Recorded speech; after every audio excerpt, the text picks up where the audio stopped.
this is where we reached in our previous video. So our answer was sine squared x over 2 plus c. Let us write it up here. Get rid of these rough work. So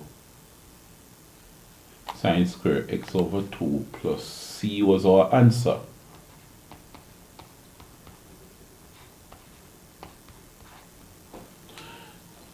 Now the thing is, what I want to do is redo this question, but in a different way. Here, we know that if we differentiate, find the derivative with respect to f of cos x, we get negative sine x. Alright?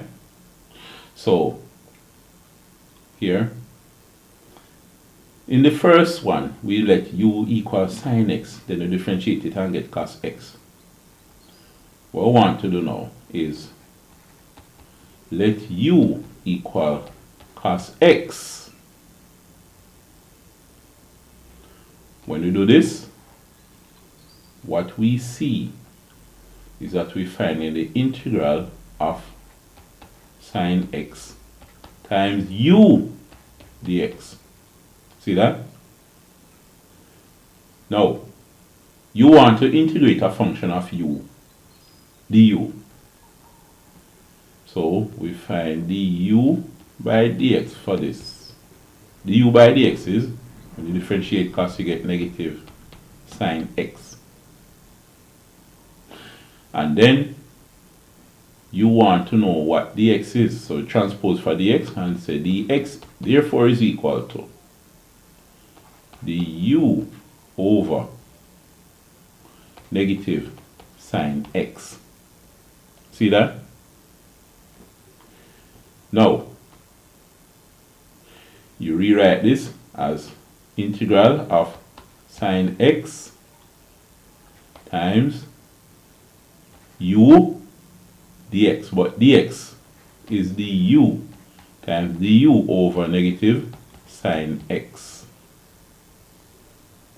So that's what we have. Now, well, this was part of the working from before. Let's get rid of the workings that we had. Now, notice sine x over sine x is 1. So that's gotten rid of. What we have therefore now is the integral of u du, but because this sine x below here was negative, we say it is negative du. Same thing as saying we have the negative integral of u du. Alright? Now, what this will give us is the negative. Remember, the power of u is 1. So it's u to the 1. When you integrate u to the 1, you add 1 to the whole power. So it's 1 plus 1 and divide by the, you get that new power, divide by the new power, 1 plus 1. Right? Plus c. So, what you have here now is that is equal to negative u squared over 2 plus c. But what was u again? U was cos x. Right? So it is negative cos squared x over 2 plus c. Now, negative cos squared x over 2 plus c. So, negative, we get the answer again as negative cos squared x over 2 plus c. Now, when you plot the graph of sine x between 0 and 360, if you remember your trigonometric graph, this, you get something like this.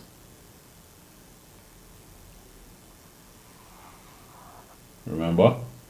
And when you, this is sine x. When you plot your cosine, it would be something like this, right?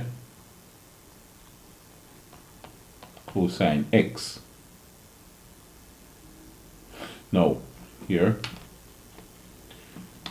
your sine squared x and cos squared x, what do they look like? Let us use our graph plotter to see. Sine squared x, we're going to plot using GeoGebra. Sine of x. But all of that is raised to the power of 2. This is what we have. Let me highlight and make it thicker so we can see it well. And let's put sine squared x in red. That is sine squared x. And I want to see the label, name and value. Okay, so this is sine squared x. We could zoom it up a bit as well. Now, we have another graph to plot.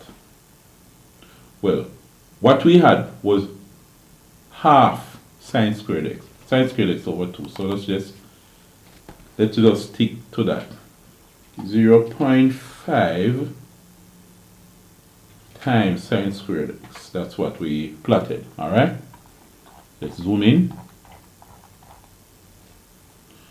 Now, we want to plot 0.5 times, we're going to negative this later on, cos x, and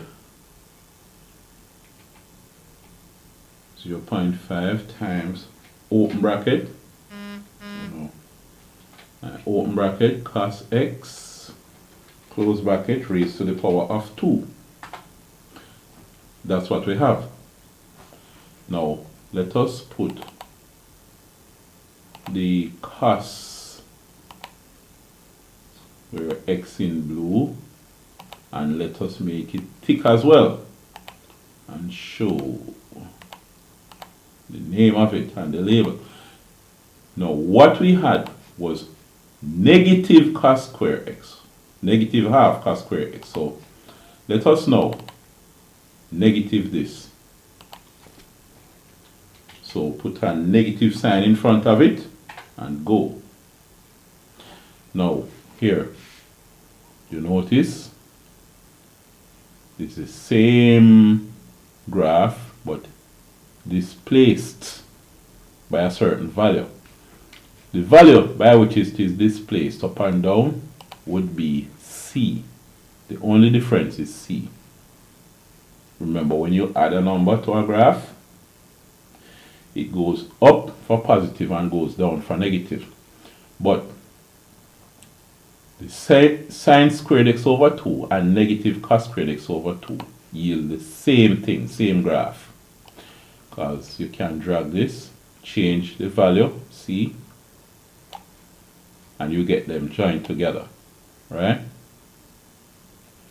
The only thing that's happening is that you have the constant of integration being different. There's a one C up here and another C up here. Or I could use two different letters to show that they're different. But this part of the graph would essentially be the same.